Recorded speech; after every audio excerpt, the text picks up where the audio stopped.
Disclaimer. This is my first attempt to do such video in English, so sorry for some inconvenience. Classic Tomb Raider games. Where should I even begin? I actually tried to replay my first games of my childhood, and I must say it was a blast.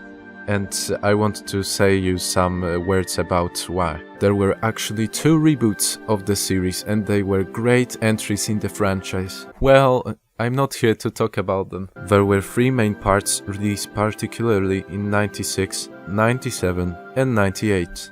Some people would say, But Nicholas, you're born in 98. How would you remember such things? Well, I played Tomb Raider 3, Tomb Raider 3 like, I don't know, maybe 14 years ago for the first time. And from that point I replayed Tomb Raider 2 and then Tomb Raider 1. And I don't regret that in any word.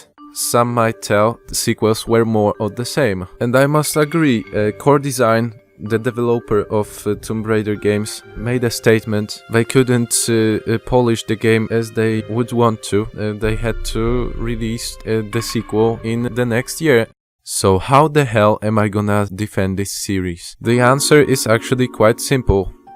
I'm gonna summary the best aspects of pre-final levels in each game, as they are the essence of the Tomb Raider. I assume some of you know them well.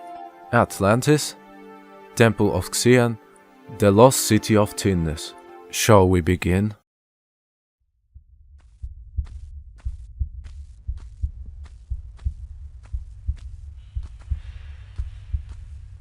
That ambient is one of the reasons why I still remember this part of the game. Yeah boy, those meaty walls. Disgusting. I think it's the only level that creeps me out even today through the sound design. Growling of the monsters, danger music, that sick heartbeat. It fits so satisfyingly good, you actually feel the immersion. Okay, maybe it took me away a little, despite those graphics. They aged terribly. Still, they get the job done, setting mood and saying, "Hey, listen, you are in the place from another world." That place is dark, gross and fascinating as well. That's why I actually admire it. You can see that's a pre-final level as a result of many ways you could die. Get burned, impaled, shot, exploded, and many others thanks to all the traps and enemies. I can't count how many times I died due to walkthrough without medipacks. You don't have much time for a break, as you always meet something nice that wants to kill you. Those tomato shooting beasts are familiar through the whole game. There's a peeper in bandages in the first act. He's rather harmless. Then you meet his avengers in Egypt. Quite nice guys. E.T. would be proud. Enough talking. Let's talk about some real stuff. Level design. When you exit the first hallway, you reach a shaft.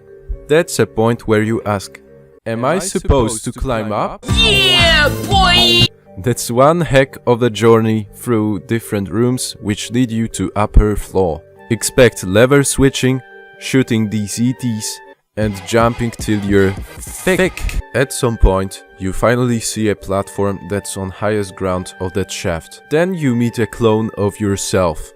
Okay, guys, this is too epic. Clone, aka Bacon Lara. You can shoot it. You clearly want to commit suicide. The halves of this room are mirrored themselves, so you can lead your clone to its death.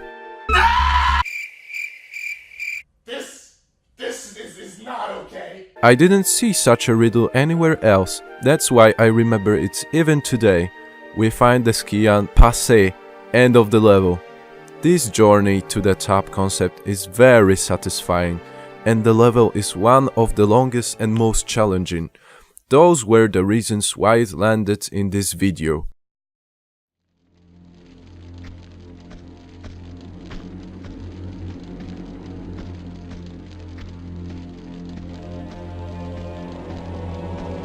Climatic thing, I would say. Temple of Xian is enjoyable for many reasons, but we'll start with the audio. This moment, for example, lets us know how much the music can deliver to experience of walking into the main chamber. When it's over, you can hear these noises.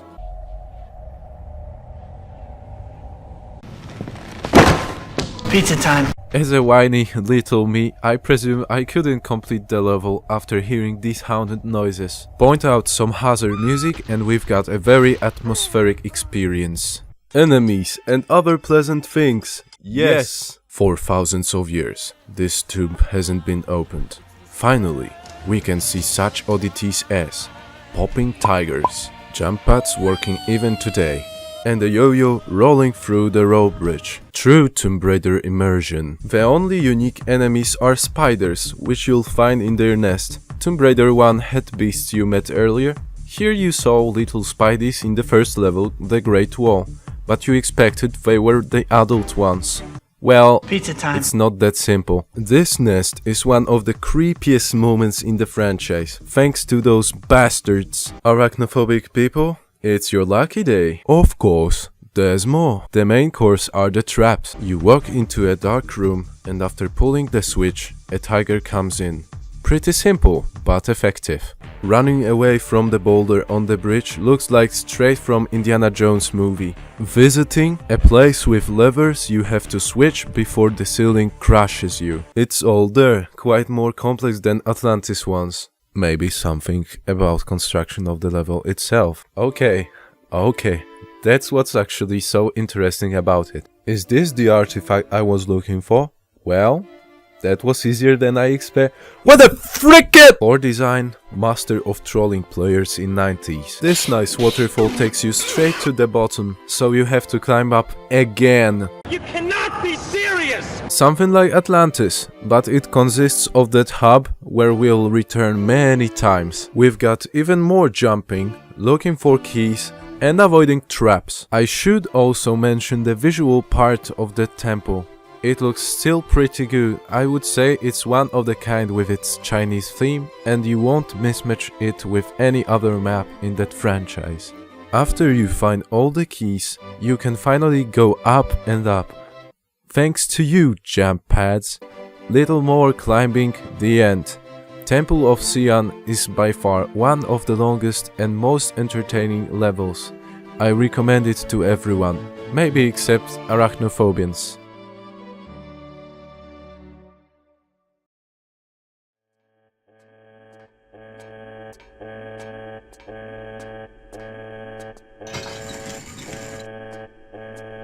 Here we are. As you can hear, sound in this game is greatly improved. It doesn't change the fact ambient is a little remixed Temple of Xi'an, however, it's perfect for that particular map.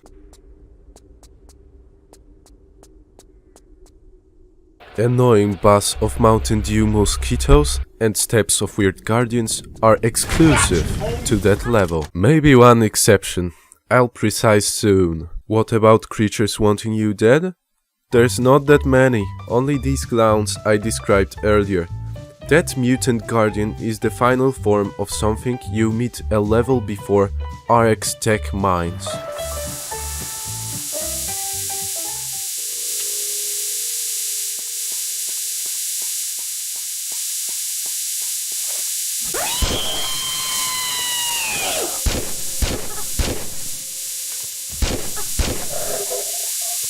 Pretty climatic, right? So, maybe some traps?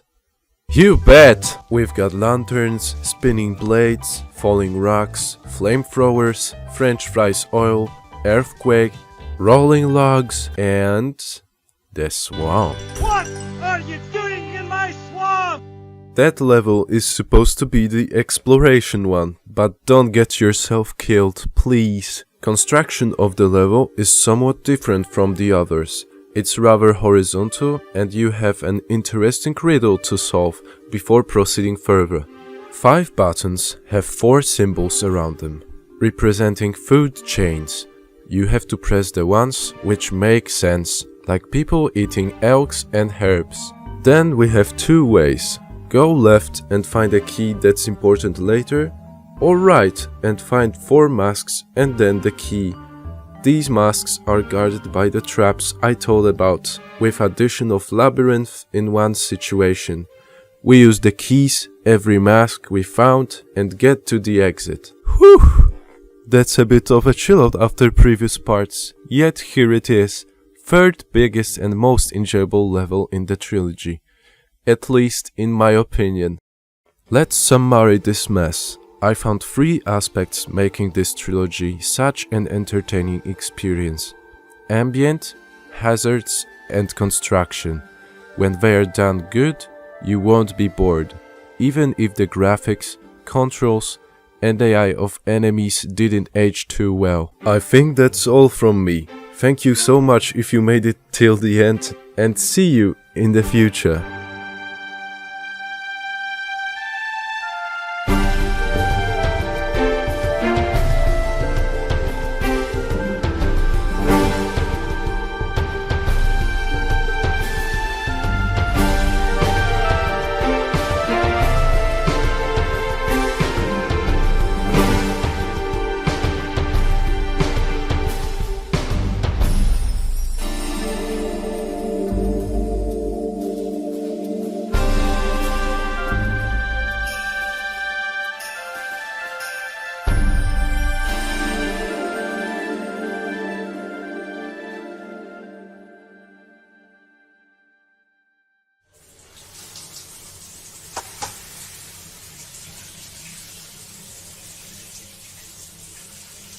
Don't you think you've seen enough?